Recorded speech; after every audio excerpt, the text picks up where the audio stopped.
there was a police stop in the last couple of days down in Florida. Ends up that a state's attorney is the one that got pulled over, and she immediately went public asking why the cops pulled her over and demanding an explanation. The Orlando Police Department has released the dash cam footage of the stop. So I'm going to play that for you, and then we're going to talk about his. She's already been in a little bit of trouble with the governor down there anyway because of her refusal to prosecute death penalty cases. Anyway, it's all coming up. She didn't specifically allege that she was pulled over because of race. She is the first black state's attorney, and she's asking the cops why they pulled her over, and she apparently did not buy their excuse. So I'll play the dash cam video. You can listen to it. We'll do all that coming up here in just a couple of minutes. First of all, though, why don't we get to the bottom line? You got that over there, Kelly? Got it. All right. Here's the bottom line. Here's the bottom line. We need to get to the bottom of this. Get to the bottom of this. We've got to get to the bottom of this. The bottom line on the Mark Cox Show. That's the only way we're going to get to the bottom of this. That's the bottom line. Truth! You can't handle the truth! All right, welcome in. My friend Scott Jones has been nice enough to come back into the studio with us. Scott, how are you? I'm doing fine, Mark. You doing well? I'm doing great. I'm looking at all your lovely staff here. Big, strong offensive tackle Church guy here. Oh, absolutely. A model over here on the other side. Yeah, here, Kelly Webb. How about that? And then there's you. See, he's a charmer. You see what I'm saying? I'm just telling you, got to watch these guys. We're going to have him on Randy's show just for fun.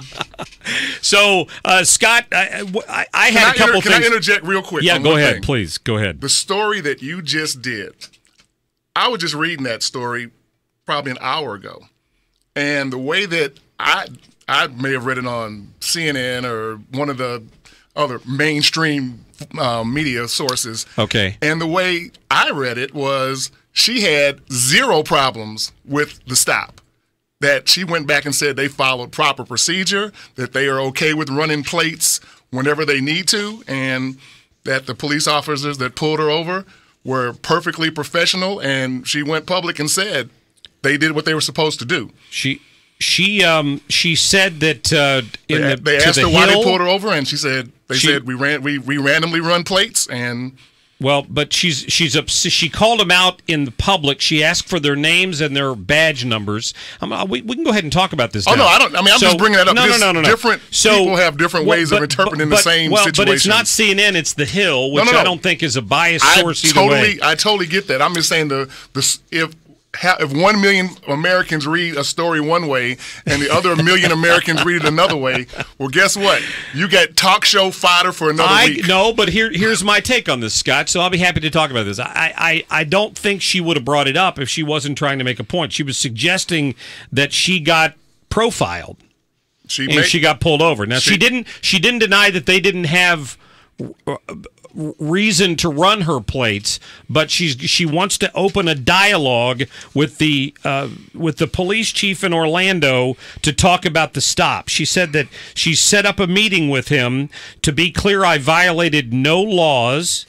She claims that the tinting on her windows was not too dark, and she wants to sit down and talk with the police chief regarding how this incident impacts her goal of changing the relationship between law enforcement and the community. I think the moral to that story is I think she's trying to accentuate the point that you can be a state senator, you can be Joe the garbage guy, that depending on your experiences, profiling is a fact of life for some people. That's true. But here's the funny thing about it is that the police chief said that the windows were tinted so darkly you couldn't tell who was in the car. Well, you know what? And that is definitely the police chief's interpretation.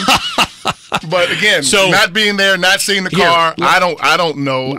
I'm just bring up the point that depending on your experiences, profiling is not something that you would say, oh my God, that never happens. Or you'd say, I get it, it happens all the time. No, I wouldn't say that it never happens, but in this particular case, he saw her car, the windows were tinted dark, they ran the license plate, and it came back with no information. Right. And listen to the cop. I'll let you listen. This is the traffic stop. Listen. What agency you with? I'm the state attorney. State attorney. All right. Thank you. Your tag didn't come back. Never seen that before. I'm sorry? Yeah. We're good now. So it was... We ran a tag. I've never seen it before. A Florida tag. It's never come back to anything before. So that's the reason for the stop. What was the tag run for? I'm sorry? What was the tag run for? Oh, we run tags all the time, whether it's at traffic lights and that sort of stuff. That's how we figure out if, cars are stolen and that sort of thing. Also, the windows are really dark. I don't have a tint measure, but that's another reason for the stop. So that's all of the interaction. She thanked him at that point, and she asked for his badge number. she was intended to go public. What'd you find wrong with that? No, I thought the police officers acted perfectly within the way police officers are supposed to act. But I don't know, was the windshield tinted? Could they not see her when she drove by? I couldn't tell. They pulled up behind her at a stoplight, so I don't know the answer to that. But they may have seen her when I don't know. My only point to all of this is that depending on your experiences, that's how you're going to judge a story like this. Depending on the angle, unless you were really there. But okay, and clearly she is a person who intends to have some impact on how criminal justice is prosecuted. Because in addition to that, the reason she's famous down there is that she announced that she would not prosecute death penalty cases. And the governor had to step in and strip her office of any case that might have death penalty as a possibility because he believes in the death penalty, and clearly she doesn't. I'm not sure how a state's attorney could make that decision. And we agree with that 100%. If you run for an office in a state that has a death penalty, you don't get to change your mind once you get in and say, "Oh, by the way, I'm not for the death penalty." Right. So for him to strip her of those duties, I don't necessarily have a problem with that. Yeah. So without knowing the details. So people can go. You can check out the videos online, but let me move on real quick. Okay. Let's talk. Do you have a big feel? Do you have a strong feeling for the city-county merger? Yes. No, not a strong. I have a feeling. I can have a strong feeling that it's never going to happen. Okay. Well, I hope you're right. I mean, why would you want it to happen? I mean, if you don't know the history, 1876, St. Louis City sealed itself off. They never in a million years thought that they would get any bigger than Skinker. But when they sealed it off, guess what? People started moving. And they created their own little fiefdoms all over what's now St. Louis County. And they figured out ways that they can make massive amounts of money off of those little fiefdoms with traffic stops. So to give up those little fiefdoms is never going to happen unless their revenue sources dry up so bad. For instance, you can drive from 4064 to I-70. You pass through 11 little cities. Some of them twice. Right. Some of them that you pass through twice have 37 people and 7 cops. Really? Yeah. Is there a need for that? Yeah. Probably not. Waste of money only to the people that get traffic stops there. But who gets to pick and choose on whether that municipality of 37 or Chesterfield with 37,000 has to dissolve its what I'm saying borders? Is you don't have to. I'm saying you do not in any way, shape, or form have to dissolve. The only way they're going to dissolve is if they run out of money. Right. Now, you can talk about hands up, don't shoot, Ferguson effect. Everybody has, depending on your experiences, what you think about it. But what came out of that was the exposure of the 90 little municipalities and the fact that they passed a law saying that, guess what? You don't get to have your city's revenue over a certain amount anymore based on traffic stops. Now, what they do is now they go give you tickets for having your grass too high because they're going to get their money. But I'm with you. Charlac should not have to dissolve. Now, to me, the issue of a city-county merger is not a partisan one. I think it crosses political boundaries completely. But to me, it's when I hear the word better together, you know what I think of? I think of bailout together because I think the city-county merger is a bailout of the city in discussion. That's all it is. Agreed, 1,000,000%. How about that? You see that? That's awesome. There's partisanship wherever you search. If I'm Richmond Heights, I'm a proud graduate of Maplewood Richmond Heights Senior High School, That's right. Class of 79. Maplewood and Richmond Heights wants nothing to do with the city of St. Louis. Why? Now, if we were like a regular city, everything inside of 141 would be the city of St. Louis. We'd have one big police department, one big school district. So then when you hear things like, oh my God, the city of St. Louis is the most horrific place in the country, it would only be one little section of the city. Like you hear everything about how horrible Chicago is. Chicago has 8 or 9 million people. There are about 5 neighborhoods that you really need to avoid. And those neighborhoods are the way they are because of poverty and crime. We can have that conversation another time. But the city of St. Louis, the metropolitan area, is a very wonderful and safe place to be, or downtown wouldn't be packed on every baseball game. There wouldn't be 3 million people to go to the zoo. There wouldn't be brand new stuff at the Arch. So again, I wish what we could do is market the area as opposed to having city-county divides. So when you hear, when any place, the city, anybody says, here's anybody say St. Louis is the most dangerous city in the world, they stop them in their tracks. Say, we're not like other metropolitan areas. The St. Louis metropolitan area is one of the safest in the country. And that's their argument for dividing, for merging everything together to make it like Louisville or something like. Yeah, I agree. Thank you very much. That's crazy. Hey, but what'd you think of the governor's proposal this week? I saw a column in the paper where Bruce Frank said it was BS.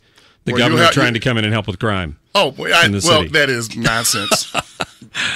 Crime is a offshoot of poverty. If you're going to fix something, you don't put tanks in the streets. That's not going to work because all it's going to do is upset the citizens that are there.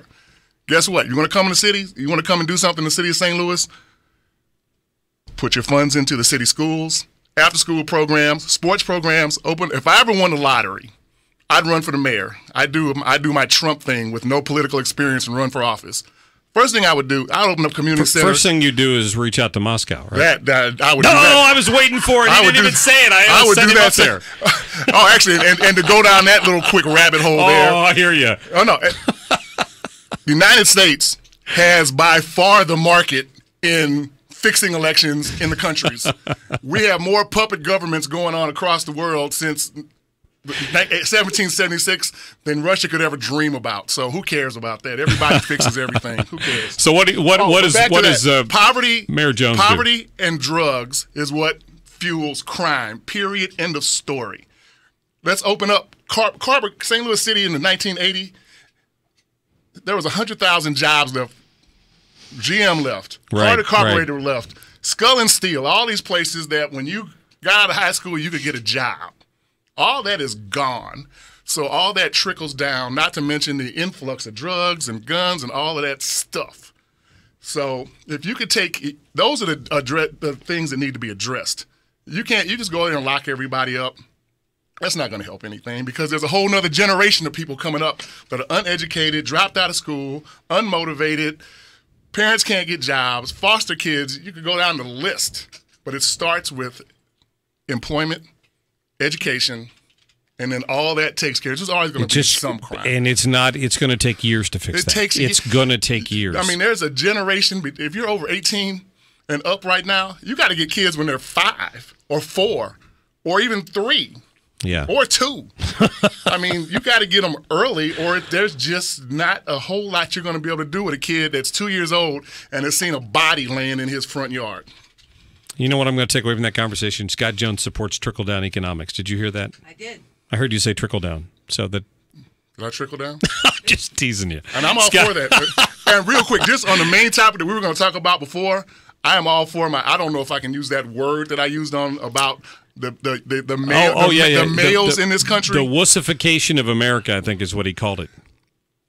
When I see how young boys are being, for lack of a better word, emasculated today. Right. It just makes me want to throw up. And most of the men that I know, like yourself, all my friends, we feel pretty much the same way. When you got boys that are 12 that can't even do 5 push-ups. Yeah. You make them run around the lap, their parents want to sue the school district. We don't have recess.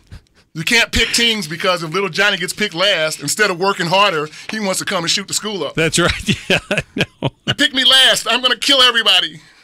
Scott and I were talking about this because he posted an article to Facebook that somebody outlawed 2-a-day practices for football. What I understand is the NCAA is now only going to have 1 contact practice a day. Oh. which is the most people get hurt in football because their bodies aren't used to the contact. They have heat stroke because the kids been inside. Like a day like today, when Mark Cox and I were kids, we'd be outside. Parents said, get out, go in the pool, go play ball, whatever. The first time Mark Cox and I went to football practice in August was not the